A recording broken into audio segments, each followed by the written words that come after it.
everyone. Today I'm going to show you how to make an essential oil inhaler. I love inhalers. They're super easy to make and they're very easy to use. If you haven't seen an essential oil inhaler, this is what they look like. So about the size of a lip balm tube. And the oils are contained inside, so you can just remove the cap and then your blend is ready to go. So this is one that I made to help me sleep.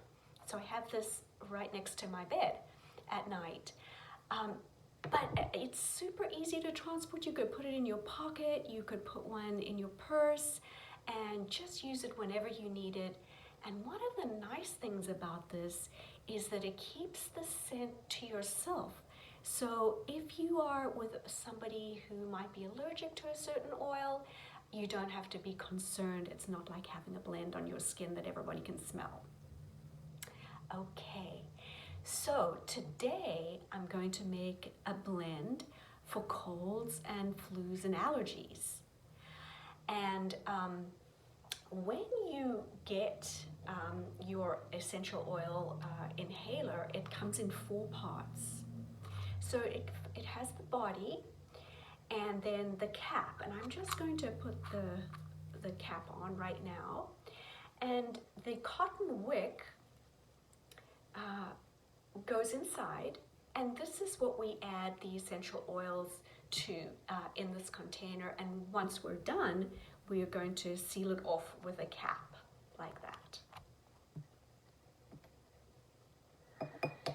So let's take a look at the oils that I've chosen for this blend. The first one I was really excited to try, it's Kunzea. This is an oil from Australia that aromatherapists really like. I hadn't tried it yet. It's related to some of those classics that are used in blends for colds and flus, tea tree oil and eucalyptus. So it is in the same chemical family as they are. But I know that a lot of people don't like tea tree oil, so I was quite eager to try this and see what it was like. And it is really gorgeous.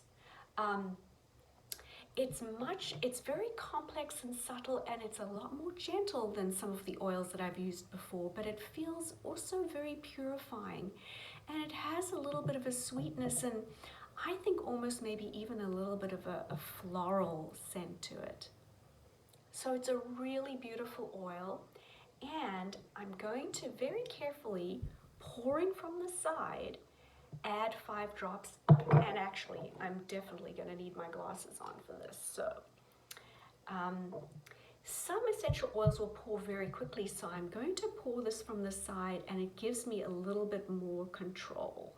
So let's see how I do here, and hopefully you can see this. I'm going to add 5 drops. 1, 2, 3, 4, 5. Oops, and here's the last one, 5. Did you see the last one kind of came from the side of the bottle? That's what you're aiming for. It's a lot easier to control that way than if it actually comes from the little orifice reducer itself. So the second oil is an old favorite of mine, black spruce. Now, black spruce is one that I've used quite a bit in massage blends. It's really great for aches and pains. It's a beautiful uplifting oil. It's also used a lot in blends for colds and flus and allergies. And I love the scent. So this is just like a walk in the forest. It's like you're transported right into the forest. It's a woody, foresty blend. It is just a very, very lovely penetrating oil, and it helps one's sinuses. You can feel that right away. So I'm going to add 5 drops, again from the side, again with my glasses, and carefully see if I can add 5 drops. So there we go, 1, 2, 3, 4, 5. That's what I like in an oil that pours well like that. So one thing to know about black spruce and any other conifer actually is that, interestingly, even though they're used in respiratory blends a lot, occasionally somebody who has a respiratory concern may have a bad reaction to that oil. So rarely, some folks with asthma may actually find that the asthma is aggravated by this oil or any other conifer. So if you feel like you may be sensitive to this oil or any other oil, but you kind of want to try it anyway, what I suggest is just take the cap, just take a gentle inhale from the cap, and then notice how do your lungs feel.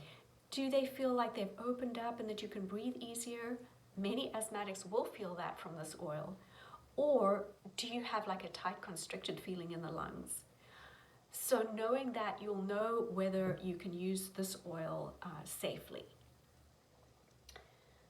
The third oil that I'm using in this blend is a citrus oil, and it is red mandarin. Now, red mandarin is a lovely, bright, sunny citrus oil. So it has many of the qualities of the other citrus oils, but I chose this one in particular because it has a very comforting and calming quality that some of the other citrus oils don't have as much. And you know, when I got this cold, I kind of needed something calming because I felt it was a little nerve-wracking. You know, you're not sure, is this just a cold or what could this be? So I wanted to have something that was slightly calming in this blend, and red mandarin really worked well for that. So now, citrus oils are very well known for pouring from the bottle like water, so I'm carefully going to add 5 drops and see if I can do that.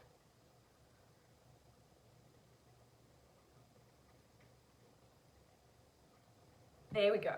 Okay. And now I'm going to put the cap on. Now, some people are strong enough to just press it down. You've got to let it, you've got to hear the click. So I actually like to put it on a table surface and make sure that it's completely sealed. You'll notice that. And now we have our blend here,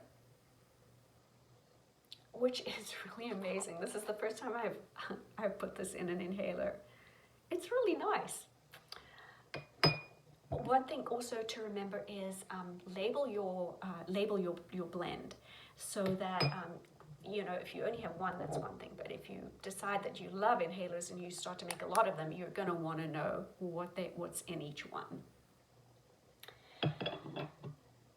So today, oh wait, there is one more thing that I wanted to mention about citrus oils that's really important, and that is that when you buy an oil, use the Latin name to identify the oil when you buy it. Otherwise, you may get something that you think is red mandarin, but in fact, it's not red mandarin.